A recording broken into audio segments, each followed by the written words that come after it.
Most people who find this video are already searching, not casually, not out of curiosity. You've tried meditation. You've heard about the third eye. You've focused between your eyebrows.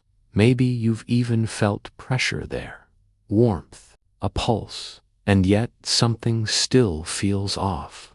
You're more aware, but not more grounded, more sensitive, but not more clear. Your mind gets busy. Your body feels distant, and instead of peace, there's this quiet tension, like you're hovering just outside yourself. Here's the part no one tells you.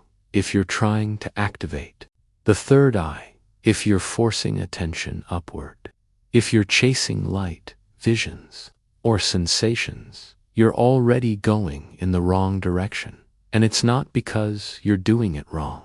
It's because you were taught the wrong idea of what this eye actually is. This isn't about seeing more. It's not about imagining harder.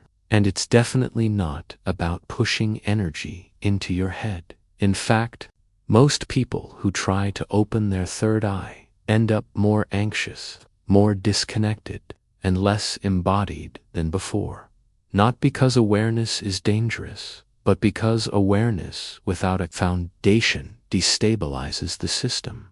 If any of this feels familiar, the pressure in your forehead, the restlessness, the sense that something opened but didn't settle, pause for a moment, because what you're experiencing isn't a spiritual breakthrough, and it's not a failure either. It's a signal. And once you understand what that signal is actually pointing to, the whole idea of the third eye changes, not into something mystical, but into something deeply human. Let me say this clearly, without softening it. The light between your eyebrows is not something you turn on. It was never designed to be forced open, stimulated, or hunted for. The more you push attention there, the more pressure you create, and the further you drift away from your body. This is why so many people feel tightness in the forehead, buzzing behind the eyes, mental overstimulation, and emotional numbness, all at the same time. That combination is not awakening, it's congestion. And here's the uncomfortable part. If you keep pushing, the system adapts, not in a good way. You might feel special experiences, flashes, tingles, vivid dreams, unusual sensitivity, but your baseline becomes worse. Sleep becomes lighter. You wake up tired. Your mind won't shut off. Your chest feels tight.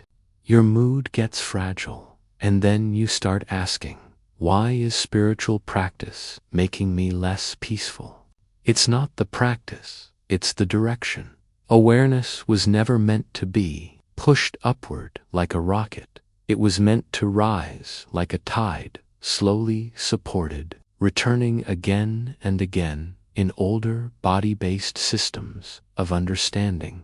Awareness was never separated from physiology. Clarity was not something you produced with the mind. It was something that emerged when the body was in order. Awareness followed energy, and energy followed flow. If flow was blocked, clarity could not stabilize. This is the part modern spirituality often misses. The space between your eyebrows is not the source of awareness. It is a meeting point, a place where perception gathers.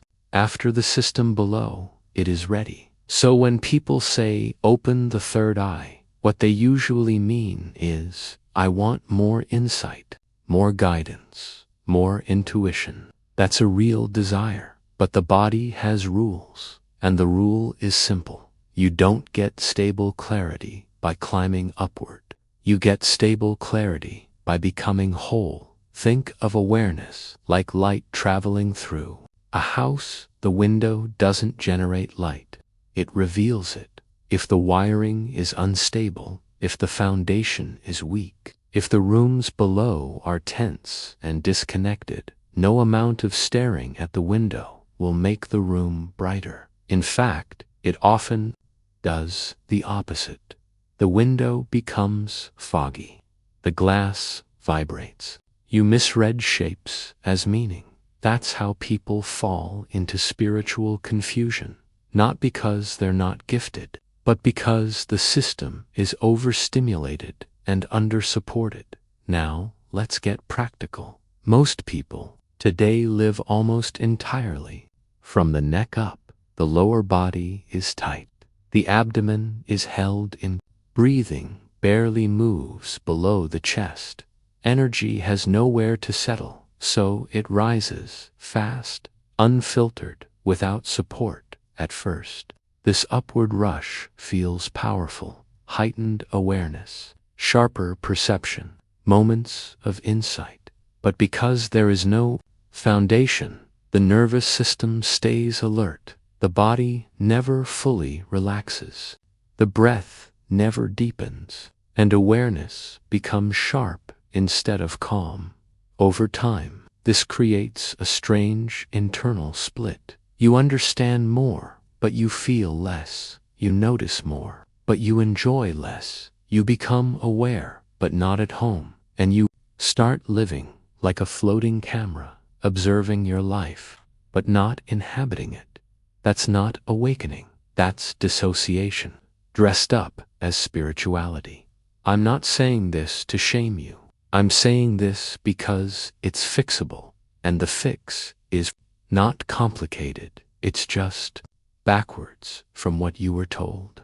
Here's the deeper reason this happens. Your system is designed to protect you when energy rises without stability. The system says something's unsafe, so it tightens. It tightens the jaw. It tightens the throat. It tightens the forehead. It tightens the belly dot. And when the belly is tight, the breath can't descend. When the breath can't descend, so energy rises even more. That's the loop.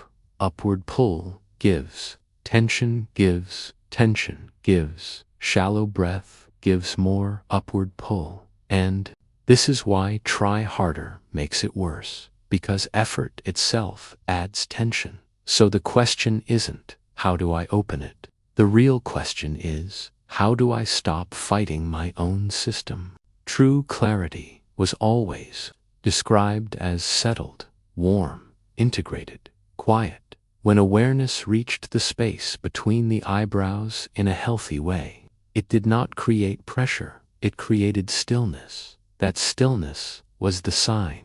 So if your forehead feels heavy, tight, or buzzing, don't call it awakening. Call it information. Your system is telling you. You're trying to see without being supported. Now, I want to give you a simple entry point. This is not a technique. There's nothing to master. Just notice. As you're listening right now, see if you can feel the weight of your body, where you're sitting or standing, not by thinking about it, but by letting attention drop down from the head, down from the chest. Let it rest lower. Now notice your breath. Don't change it. Just notice where it naturally moves. For most people, the breath barely reaches the belly. That's okay. Instead of pulling it down, see what happens if you soften. The abdomen, slightly, no pushing, no forcing, just space. Stay there for a few breaths, and here's something most people don't realize. When you soften the belly, you're not relaxing. You're giving your nervous system a signal. You're saying, it's safe to come home. And when the system feels safe, energy stops jumping.